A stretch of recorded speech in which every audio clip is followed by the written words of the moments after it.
주님, 오늘 남은 시간에도 주의 귀한 사자 목사님들과 주님이 귀하게 쓰시는 주의 백성들에게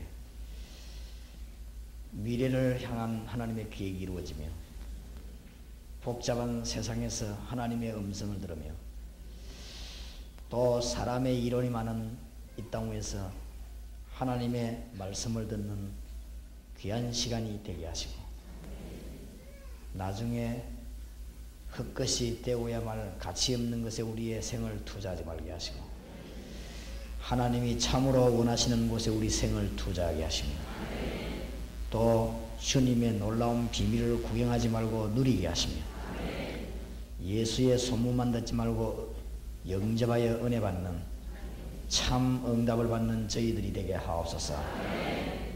주 예수 그리스도 이름으로 기도하옵나이다. 아멘.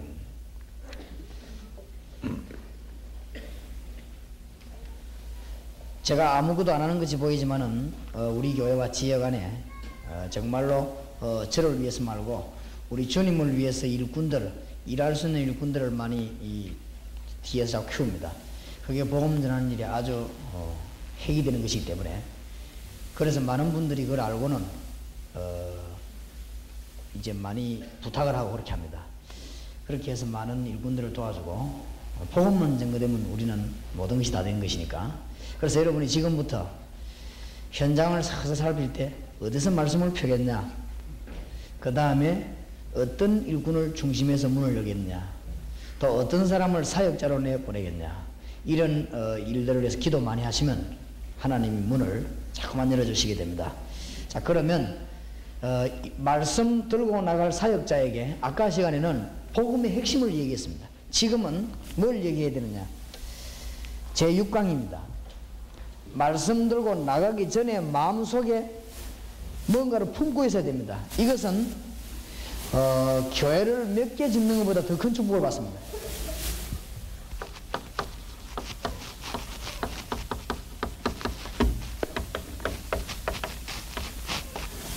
복음 전파 이전에 무엇을 깨달아야 될 것이냐, 이것은 아주 적용에 의해서 중요한 역할을 하게 되었습니다. 자, 아까는 차근차근히 말씀 운동표에다가 순서가 있습니다. 말씀 운동표에다가 일꾼이 나오면은 그 일꾼에게 다락방 문을 여는 것이 얼마나 큰 축복인가를 억지로 하지 말고 말씀을 공부하란 말이죠. 그래서 저는 그 새벽기도 마치 그걸 했습니다. 그 다음에 그 중에서 일꾼이 나오면은 사역자로 뽑아가지고 뛰게 만듭니다. 평신도인데 굉장한 역할을 하게 됩니다. 하나님이 너무너무 기뻐하셔서 그런 팀이 2개만 있어도 교회는 역사에 납니다. 그렇기 때문에 이 일꾼을 내보낼 때 아까는 복음을 정통한 이해를 시켰단 말이에요. 그래야 복음 전할 이유를 할 거 아닙니까? 거기 가슴에 들어가면 안 잊어먹으시거든요. 그러면 계속 역사하게 됩니다. 안 그러면 다른 동기를 부여하면 동기가 시들어지면은 안 하거든요. 억지로 말이죠. 총동원 하기 위해서 몇 명 때리고 이러면은 처음에 뛰다가 나중에 힘 빠진단 말이죠. 힘 빠지면 그 사람 일어서기는 힘이 듭니다. 그런 거 말고 진짜 이 사람 마음속에 말씀이 들어가도록 우리가 만들어야 됩니다. 그렇다면 이 말씀 들고 가기 전에 무엇을 간파해야 되겠냐, 이게 굉장히 중요하단 말이에요. 첫째로는 기본 원리입니다.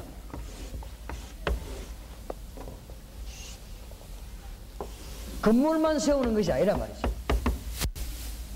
건물 세우는 목적이지만 그것만 중요한 것이 아니고, 이 요원들에게 무엇을 알려야 되는가 하면은 누가복음 9장 23절에서 25절을 알려야 되는 것이죠. 여기에 목적과 동기가 없는 것이죠. 오직 그리스도에 대한 헌신만 하도록 만들면은 그 사람이 사는 것입니다. 여기에 평신도들이 많이 참석했는데, 일꾼이 훈련 받으면 받을수록 뭘 생각해야 되는가 하면은 그리스도만 위해서 헌신한다, 이렇게 생각하면 됩니다. 제가 우리 교인들이 오해를 할 만한 우리 교회 이런 걸 내가 자꾸 벗어나려고 합니다. 왜냐하면 우리 교회를 붕시라고 마음먹으면 제가 그 이상은 잘하지를 못하지요. 그 이상은 모자라지요. 복음 전할 생각을 해야 되지. 여러분들도 자기를 부인하고, 이 말은 자기 목적을 내버리고 그 말입니다. 여러분 동기 가지고 있으면요, 자기 목적가 있으면 영이 어두워져 버립니다.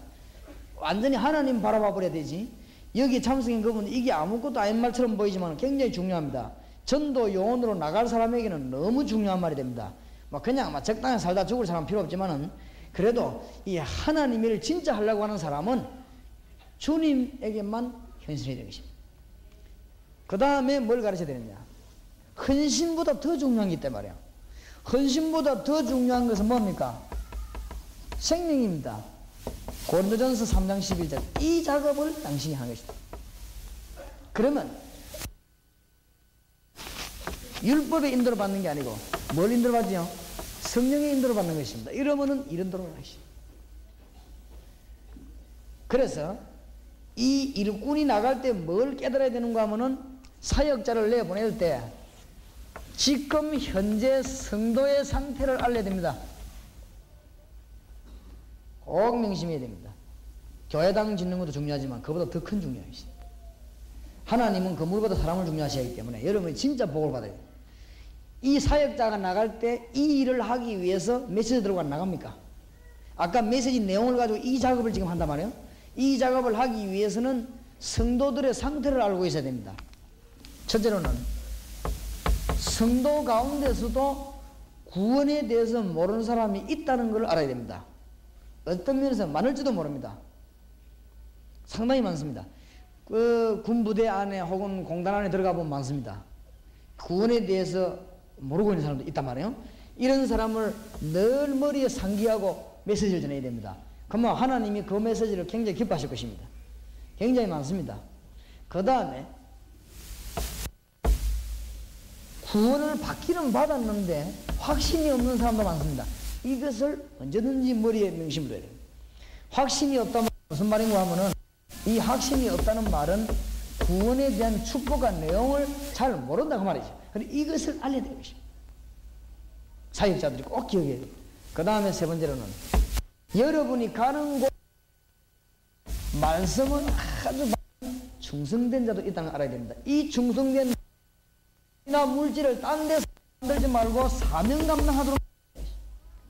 이것이 지금 사역자들이 깨달아야 될 일입니다. 자꾸 사람을 엉뚱한 거 시키지 말고 엉뚱한 데 붙이지 말고 사명자로 만들어야 됩니다. 내 편으로 만들지 말고 사명자로 만들면 여러분은 하늘에 어마어마한 축복을 받게 될 것입니다. 정말 그렇습니다. 이 사역자는 이거 훈련 안 시키면 그 사람 나중에 여러분 일군 안 되고 주의 일군도 안 됩니다. 역사 일어나면요 감당을 못 합니다. 제가 보통 보니까 막 역사 너무 일어나는 감당 못하는 사람 너무 많은 거 있죠. 감당을 잘해야 됩니다. 이 하나님께서 주신 사명을 감당하도록 이 일군을 잘 키워야 돼요. 그 다음에 사명자가 분명히 있게 되어 있습니다. 이 교회는 내종류 상태에 있단 말이에요. 사명자가 분명히 있는데 이 사명자에게 방법을 가르치려면 똑바로 가르쳐야 돼요. 성경대로 가르쳐야 됩니다. 그 말은 현장을 알 수 있도록 만들어야 돼요. 현장을 보는 눈을 안 열면 아무래도 그건 헛일입니다. 제자 훈련 다 했는데 뭐만 모르냐? 현장 못 봐버리면 제자 훈련이 끝납니다. 그렇죠? 오해하지 말고 이해를 하시기 바랍니다. 암만 성경 많이 가르치고 막 모자시가 졸업식이고 했는데도 현장 못 발견해보면 그거로 졸업식하는 사진 찍는 날 끝나는 것입니다. 안 그렇습니까? 우리 하나님은 그걸 원치 않으십니다. 저도 옛날에 해봤습니다. 성경 공부를 많이 가르쳐봤는데 제가 가르치는 은사가 전혀 없는 사람은 아닙니다. 이 성경 공부 가르쳐 보니까 말이에요. 시작할 때와 끝날 때와 숫자가 다른 거 있죠. 그리고 또 사람도 바뀌는 거죠. 그럼 더 놀라운 사실은 성경 공부 끝나는 날도 보니까 별 변화가 안 된 거죠. 속으로는 되겠지만은 특히 내가 말하는 변화는 전도에 대한 변화는 없는 거지. 이 아니다. 그래갖고 뭐 사진관에 부탁해갖고 뭐 사각 모자 같은 거 쓰고 사진 찍고 이랬는데 창피한 거 있죠. 사진 찍고 있는데. 진짜 우리가 그런 식으로 해야 되겠냐고. 그래갖고 뭐 또 사진 하나 주고 이랬는데 정말 이래 해야 돼. 나는 내 양심이 걸리는 거 있죠. 아무 변화가 없는데 그죠. 전도를 못해요. 뭘 못 봤냐? 현장을 못 본 거지. 현장에는 지금 주가 오시면 그걸 봐야 되는 것입니다. 현장에 사람들이 이걸 봐보면 이걸 보고 합쳐서 열리는 게 뭐지요? 다락방입니다. 그러면 제자 훈련하는 거 그게 막 적용시킬 수 있습니다. 그럼 여러분이 배운 거 있죠? 적용시킬 수 있습니다. 어디 말해봐? 현장에 있으니까. 그러면은 지속적으로 적용시키기 위해서 메시지를 뭐냐 이게 필요한 것이죠. 지속적인 적용을 시키기 위해서 생명과 능력이 필요하다 이 말입니다. 이거는 끝이 없으니까 다른 무슨 자료도 끝이 납니다. 그러나 생명, 능력에는 끝이 없는 거죠. 계속 나가는 거죠. 그러니까 예수 생명, 예수 능력 이 두 가지만 말하게 되면 초점을 맞추면 계속 나가니까 사역자 꼭 깨달아야 돼요.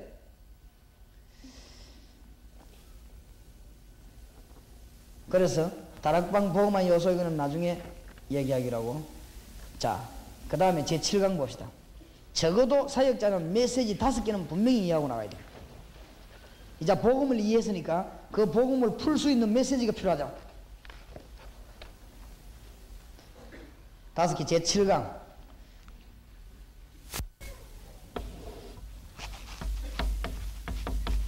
구원이란 무엇인가? 구원은 3가지 문제 해결되는 것이다. 여기서 강조해야 될 부분, 예수 그리스도를 영접하는 순간입니다. 당신의 노력과 전혀 상관없이 예수님을 그리스도로 구주로 영접하는 순간, 그때부터 영원히 3가지 문제 해결됩니다. 뭐죠? 네 모든 지은 저주와 죄를 사함받는 것입니다. 그리고 지금 네 빠져있는 운명 속에서 해방받는 것입니다. 그 다음에 하늘나라 가는 것입니다. 이걸 뭐 어디를 강조해야 되느냐? 그걸 모르는 사람 어디 있습니까? 지금부터 영원까지. 그래서 근본 문제가 해결됐기 때문에 그렇습니다. 근본 문제 해결되는데, 왜냐하면 하나님을 만나게. 하나님은 어떻게 만납니까? 당신 속에 지금 성령으로 와 계십니다. 그러면 예수만이 유일한 길이 되는 이유는 뭐냐? 예수님이 왜 유일한 길이냐? 이걸 알고 있어야 되겠죠. 그걸 알려면은 사단과 죄에 대한 것을 알아야 됩니다. 이 사단의 능력이 어마어마한 강하죠. 무서운 것입니다. 죄. 빠져나올 길이 없어. 예수 그리스도께서 이 문제를 해결하셨는데 4가지 속성을 가지고 있습니다. 그리스도의 속성. 그렇죠? 영이 누구지요? 하나님이십니다. 성경 어디 있지요? 고린도전서 15장 45절에서 50절. 육은 뭐지요? 사람입니다. 요한복음 1장 14절.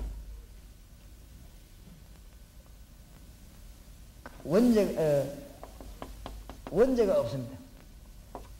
창세기 3장 15절. 여인의 후손입니다. 아담의 후손이 아닙니다. 자범죄가 없습니다. 베드로전서 3장 18절. 이 4가지를 가지기 때문에 사단의 권세를 완전히 깨뜨렸습니다. 증거입니다. 예수 영접하고 기도할 때 응답이 오죠. 자, 그러면 예수님의 권세가 얼마나 강하길래 이런 일이 일어나는가? 메시지를 간단하게 설명해 드리겠습니다. 제8강입니다. 사역자가 깨달아야 되는 메시지죠.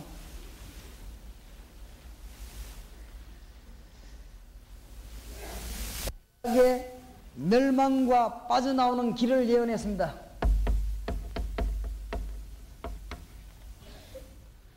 구약의 범죄했을 때 하나님이 아무것도 묻지 않고 피를 뿌리라고 그랬습니다. 창세기 3장 15절 여인의 후손이 뱀의 머리를 상하게 할 것이요. 창세기 4장 1절에서 20절 가인이 이걸 몰라가 죄 해결을 못해 죽은 것입니다. 그 예배가 상달이 안 된 것입니다. 히브리서 11장 4절. 이스라엘 민족이 잊어먹지 않도록 하나님은 유월절이라는 절기를 통해 가지고 절대 이제 유월절 할 때마다 뭐 뿌립니까? 피 뿌리죠. 아이 정도로 도대체 피를 왜 뿌려야 되는가? 신약에 와서 성취된 것입니다. 십자가. 놀라우신 말씀이죠. 그래서 우리는 십자가 든든히 붙잡고 날마다 이기며 나가세요. 요한일서 3장 보자. 하나님의 아들이 오신 것은 마귀의 일을 멸하려 하십니다. 나는 길이요 진리요 생명이요. 어마어마한 신약이 갖다 성취되지요. 자, 이것이 이 요거는 사역자는 뭘 알고 있으면 되는가 하면 요거를 아는 것이 문제가 아니고 증거를 해야 되는 것입니다. 현장에. 이게 중요하죠. 증거. 요한복음 1장 12절에 영접할 때 증거 일어납니다. 요한복음 16장 24절 예수 영접한 사람이 그 이름으로 기도할 때 증거 일어납니다. 세 번째로 요한복음 14장 16절 예수 그리스도를 영접한 사람이 기도할 때 그 사람에게 성령의 역사가 일어납니다. 그 다음에 로마서 8장 2절 예수 그리스도를 영접한 사람이 로마서 8장 2절에 보니까 완전히 해방된 증거가 일어납니다. 증거 와요. 사도행전 1장 8절에 보니까 뭐가 생깁니까? 능력이 생깁니다. 그러면 예수님의 가나야 알아야 되겠습니다. 글 한 자 쓰지도 않았는데 많은 책을 남긴 예수님은 누구십니까? 남을 한 번도 두들겨 편 적도 없는데 전 세계를 장악한 예수님은 도대체 누구십니까? 요한 1서 2장 20절에서 27절에 보니까 그 예수님으로 말미암아 성령이 임하게 되는데 요한복음 10장 30절에 나와 아버지는 뭐요? 하나이니라. 놀라우신 분이죠. 빌립보 2장 6절에 보니까 근본 하나님과 누구라고요? 본체시니라. 이것을 여호와의 증인이 몰랐다 이 말이에요. 이것을 마호메트 교가 몰랐습니다. 이것을 지금 많은 종교들이 모르고 있습니다. 이게 종교와 복음의 차이점. 요한복음 14장 6절에서 8절 날 본 자는 누구를 보았느니라? 아버지를 보았느니라. 요한복음 8장 56절 너희 조상 아브라함이 날 믿고 구원을 받았느니라. 그러니까 열받아가고 말이야 네가 나이 몇 살이냐 이렇게 나왔죠. 잘 못 알아들었지요. 예수님이 석가 제자였다. 왜냐? 석가 공부를 했다 가서 할 수도 있겠지요. 그러나 그 사람이 예수님이 언제부터 계시던 분인지 몰라 그런 생각이죠. 그게 바리새인들 질문하고 똑같은 질문입니다. 그게 바로 그 책이 예수님은 석가 제자였다 그 책을 쓴 사람이 바리새인이 질문하는 질문하고 똑같다니까 그래서 그러죠. 이것이 예언됐다는 사실. 처녀가 잉태의 아들 낳은 그 이름은 임마누엘. 우리를 죄에서 구원하십니다. 자, 적용이 되죠. 왜냐? 증거 와야 되니까. 그 이름이 위대하신 이름입니다. 증거 와야 되지. 요한복음 17장 11절 11절에 보니까 그 이름으로 생명을 회복합니다. 그 이름으로 뭘 회복하죠? 하나님과의 관계를 회복합니다. 그 이름으로 영권을 회복합니다. 자, 그 다음에 10강입니다. 증거로요, 기도 응답이 오는 거 있죠. 이것을 사역자가 확실히 알고 있을 때 역사 일어납니다. 여기 지금 역사 일으킨 분들 많이 와 계십니다. 광주 평화교회 사모님도 막 다락방 뭐 열 몇 군데 20군데 역사 일어나는데 이분이 뭐 내가 옛날에 봤는데 얼굴이 싹 바뀐 거 있죠. 완전 사람이고 너무너무 은혜가 충분해갖고 말이야. 역사 일어나는데 뭐냐? 주 예수 이름의 능력을 믿는 거 있죠. 그걸 가는 곳에 역사는 교인들이 뭐 사모님도 쳐다보고 은혜 돼갖고 말이야. 역사 일어날 수밖에 없지. 예수 영접하는 자에게는 하나님의 자녀가 되는 권세를 하나님이 주셨어요. 이제 뭐냐? 그 증거로 기도하면 응답이 옵니다. 요한복음 16장 24절. 당신이 영원히 망하지 않도록 하나님이 증거물을 줬는데 말씀입니다. 어떻게 하면 기도되냐 이런 건 앞으로 성경 다락방에서 나오겠습니다만은 일단 기도 응답받을 자격을 얻었지요. 어떻게 응답이 납니까? 누가복음 11장 13절에 보니까 기도하면 뭐를요? 성령을 선물로 받으리니. 예수 이름으로 기도할 때 응답의 조건이 있습니다. 시험과 실험과 십자가 어린이 당할 때마다 요한서 5장 14절에 보면 뭘 발견하면 되지요? 하나님의 뜻을. 그 하나님의 뜻을 발견하는 근거는 하나님의 말씀. 우리가 정말로 형제를 사랑하며 용서할 때 하나님의 큰 역사를 얻고 요한복음 14장 14절 우리에게 큰 열쇠를 주었습니다. 다음 달에는 요 달에 지금 똑같이 공부하는 게 뭔가 하면은 요 다음 책입니다. 이제 일꾼이 막 일어났을 때 EBS 요원이 붙어서 어떻게 훈련시켜서 다락방으로 자꾸 유입을 시키고 키워내느냐 그거거든요. 그거 공부하려면 기도해야 됩니다. 그냥 하지 마시고 어떻게 기도하느냐.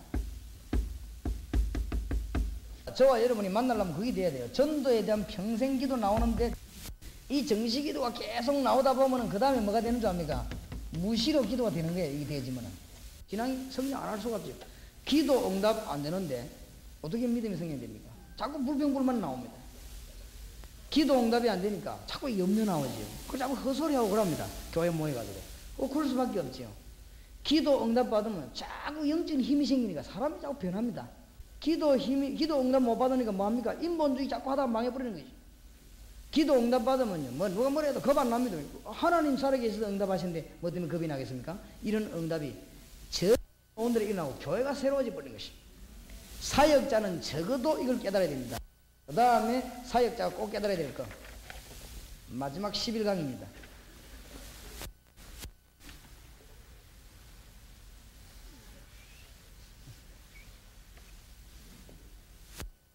다락방에 가서 큰 역사를 일으킬 수 있는 중에 하나가 환자가 오는 것이고 병원을 공격하는 것도 굉장히 좋은 밭이 됩니다.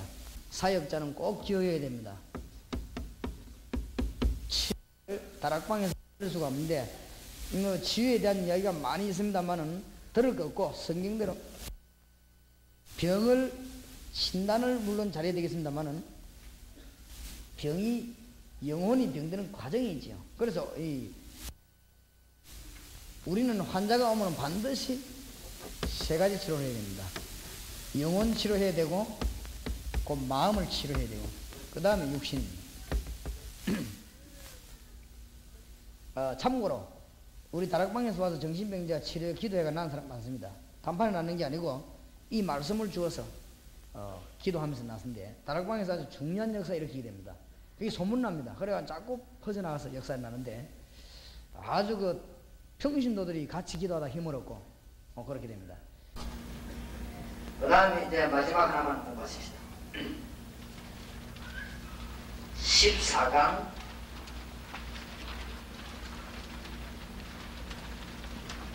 15강 16강 14강 15강 봅시다.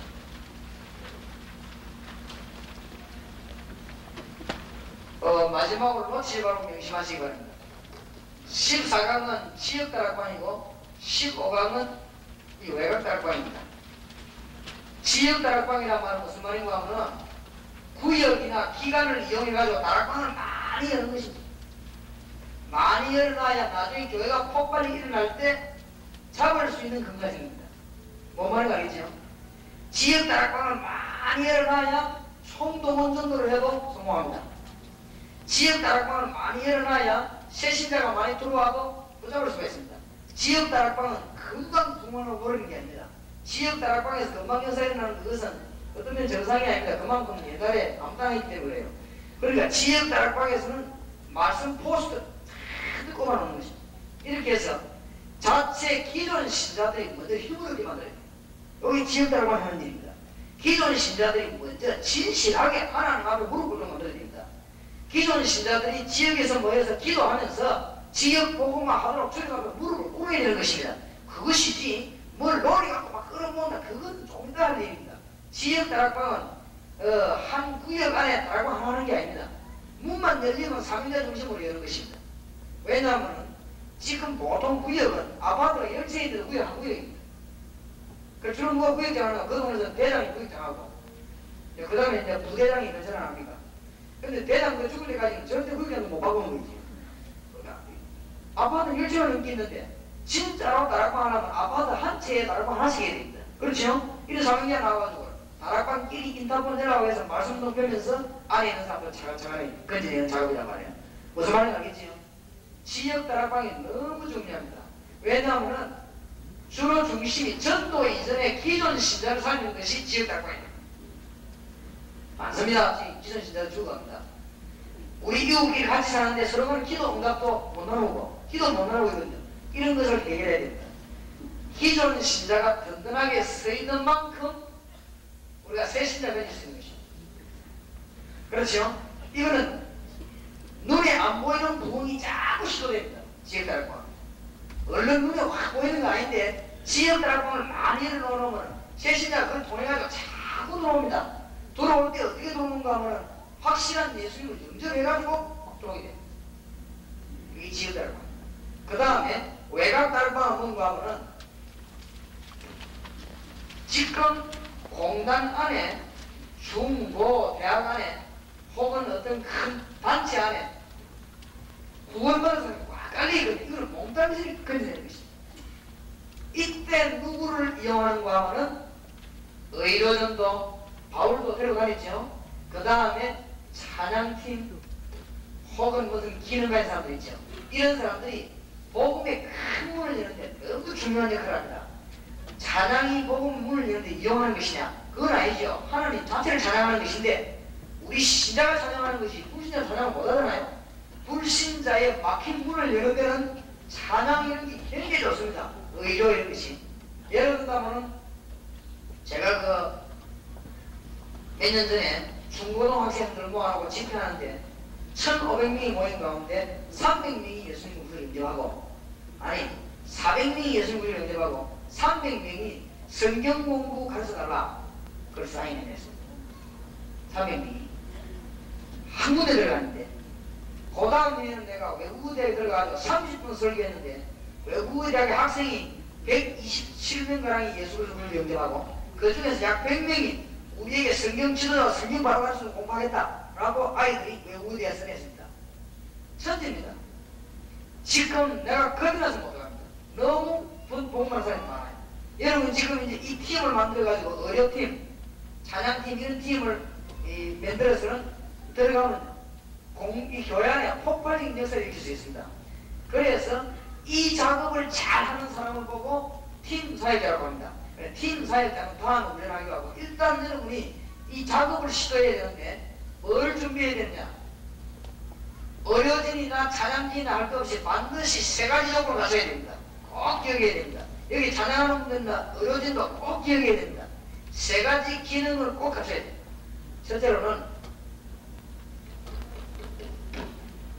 기술입니다. 왜냐하면 찬양을 하면 찬양을 잘해야 됩니다. 음도를 찬양하면 안 됩니다. 이 찬양을 잘할수록 좋죠. 이 기능입니다. 의료진도 의사, 간호사 이런 건 손발이 맞아야 되겠죠. 그런데 이런 기능을 가진 사람은 지구상에 많다는 걸 알아야 됩니다. 대부분이 보니까 이 지금 기능 가지고 봉사하러 가는 게 있죠. 여기는 하나님이 보실 때는 별로 가치가 없는 것입니다. 다니면서 그냥 찬양하고 의료하고 이런 하나님이 보실 때는 별로 가치가 없습니다. 여기에 뭐가 꼭 필요한가 하면 반드시 전도하는 팀이라고 해야 되는 것입니다. 하나님의 목표는 저기 있습니다. 그런데 저거보다 더 중요한 게 있습니다. 대부분 사람들이 여기에서 끝이 납니다. 거기에서 미스가 오는 것입니다. 뭐를 만들어야 되느냐? 반드시 한 명 내지 두 명, 세 명 숫자대로 말씀 운동을 계속할 요원을 준비해야 될 것입니다. 요게 키입니다. 다시 말씀드리자면요. 내가 이제 한 달 동안 훈련을 시키는데 말씀 들고 들어갈 사역자가 10명이 됐단 말이에요.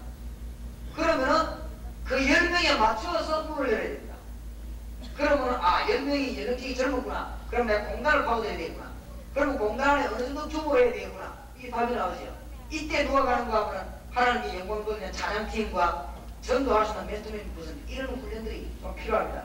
찬양 끝나면서 벌써 예수 영접하고 이런 멤버들이 다 나옵니다. 나올 때 여기에 다락방하는 사회자와 전도팀이 싹 다 붙어가지고 멘토링 다 할 뿐만 아니라 끝나고 나면 그 암기에 대해서 뭐 하러 오는가 하면 성경 공부할 사람 이름 싹 분석 다 해놔. 그 다음날 막바로 다락방을 열고 가는데 한 달에 다락방 수십 군데 열 수 있어요. 신자 건져내는 것은 막 어마어마하게 나오게 돼 있어. 요것만 진짜로 사명자가 훈련되어진다면, 그래서 기능의 이 세 가지 너무 중요합니다. 기능, 전도, 말씀운동. 대부분이 병원에 가서 전도했는데 병원에 전도에는 그 다음을 못하는 거 있죠. 전도한 사람을 모아놓고 말씀운동 펴야 됩니다. 그 다음에 누가 필요합니까? 사역자 필요합니다. 이것이 진짜로 전도운동 그때부터 일어나는 것입니다. 자, 학교 안에서 선생님이 아이들 보고 성경 공부 가르치는 건 잘할 수 있습니다. 할 수 있죠. 그 뒤에가 문제래요 말이에요. 아이들이 예수님을 영접하고 나면 그 뒤에 말씀운동을 은밀하게 잘 펴야만이 학교의 역사가 계속 일어나는 것입니다. 이것을 꼭 기억해야 되는 것입니다. 그래서 제가 보니까 이 부분이 잘 안 되는 거지. 부산역에서 찬양하는 데 가보니까 찬양팀이 많이 옵니다. 어쩔 때는 4팀씩 다. 그냥 노래 부르고 가는 거 있죠. 물론 그거 좋습니다. 찬양하는 거. 또 어떤 팀은 삥 둘러 저끼리 쳐다보고 노래 부르대요. 저끼리 또 노래 부르고 교회에서 부르지 말라까지 나와가지고 그래. 자네들은 이 불신자들 보고 이렇게 좀 전도 찬양하지. 내가 너끼리 둘러내가 우리는 원래 그럽니다. 그래 원래 그래라 그런 거지. 참 이상한 거 있죠. 예수 영접할 멤버를 준비해 가면은 여기나 공원에서 보통 이름 우리 교회 와보셨습니까? 현장에 10명, 20명씩 진짜로 영접합니다. 거기서 불량배 회개한 사람도 있고, 우리나라 유명한 건투 선수 타락에 술 먹고 다니다 그 회개한 사람도 있고, 서울에 오는 장로님 아들이 회개해가지고 그 은혜 받는 사람이 많습니다. 그거. 그런데 거기서 찬양전도만 하는 것이 아니고 연결을 다 합니다. 테이프도 보내고 문서 보내고 다 합니다. 이렇게 해서 그 사람이 교회 완전히 참여할 수 있도록 도와줍니다. 이거를 하나님이 너무너무 기뻐하신다는 거죠. 그러면서 여러분들 이런 팀을 가지고 공단이나 대학 안에 들어가면 중고등학교 문을 얼마든지 엽니다. 그래서 제가 보기에는 가장 효과 있는 데가 어디냐? 대학과 공단입니다. 대학은 연초에, 공단은 추석 설 명절 지난 이후에 가장 좋은 때입니다. 들어가면은 수십 명씩 수백 명씩 건져냅니다. 교회를 꼭 부흥시킨다. 그건 그렇게 문제가 되는 것이 아니에요. 요원이 있냐 없냐 여기 문제죠. 요원만 데리고 들어가면 역사에 나는 것이죠. 주의해야 될 거. 들어가서 찬양하고 다 하는데 말씀 운동 일으킬 요원이 없으면 결국은 물어 돌아가 버려요. 무슨 말인지 알겠죠? 찬양하면 하는 건 좋고 어려워하면 하는 건 좋은데 결국은 물어 돌아가 버리는 거예요. 사람은 못 건지는 것입니다. 이 사람을 실제로 붙잡고 우리는 얼마나 필요, 여기 중요합니다. 부산에 소련 선원이 지금 10,000명 와 있습니다. 배우신다고. 이 사람들이 1번, 2번은 잘하는데 3번을 못하는 거지. 이걸 잘해야 되는데, 왜냐하면은 한 달, 두 달 배워주고 있는 동안에 소련 사람 완전 뒤집어 버려야 됩니다. 내가 뒤집는 게 아니죠. 내가 프로그램 가지고 할 때 하나님이 뒤집는 것입니다. 사도 바울이 가서 20일 동안 작전 펼 때 하나님이 뒤집어 버리지 않습니다. 그게 사도행전 17장 1절에서 9절이죠. 무슨 말인지 알겠죠?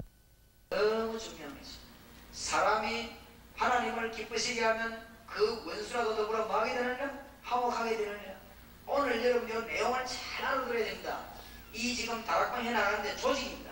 말씀 운동회는 반드시 그 지역, 의장의 조장, 말씀 들고 나갈 사람, 말씀 메시지 내용, 이런 것들이 너무너무 중요하단 말이에요. 이걸 가지고 있으면 천천히 하는데도 교회 역사는 계속 일어납니다. 그 다음에 한 달 동안에는 각 전도학교에서 메시지 공부하겠습니다. 하고 한 달 뒤에 이 자리에서 또 모이겠습니다. 한 달 뒤에 이 자리에 모여야 되면 뭘 하고 하느냐? EBS 개인 양육이 하겠습니다. 예수 믿는 사람이 많이 생기니까 살인해야 될 거예요. 이제는 이 사람들을 어떻게 다락방화시키기 위해서 저쪽 하겠냐? 그런 문제 계속 확산돼 나갑니다. 전도운동은 시험 문제입니다. 하나님이 이 일을 지금 원하실 때 마지막으로 깨달으신 것, 무디가 이거 깨달았는데 하나님이 100만 영혼을 무디에 붙였습니다. 웨슬레가 이거 깨달은 하나님이 영국을 웨슬레에 붙였습니다. 초대교회 성도 몇 명이 깨달았는데 하나님이 붙였습니다. 이 중에서 몇 명만 깨달으면 서울을 뒤집을 수 있습니다. 확실합니다. 여러분 교회에 몇 명만 있으세요? 승리하게 되기를 우리 주 예수 이름으로 축원합니다. 진정한 마음으로 가슴에 손을 감고 기도하십시오.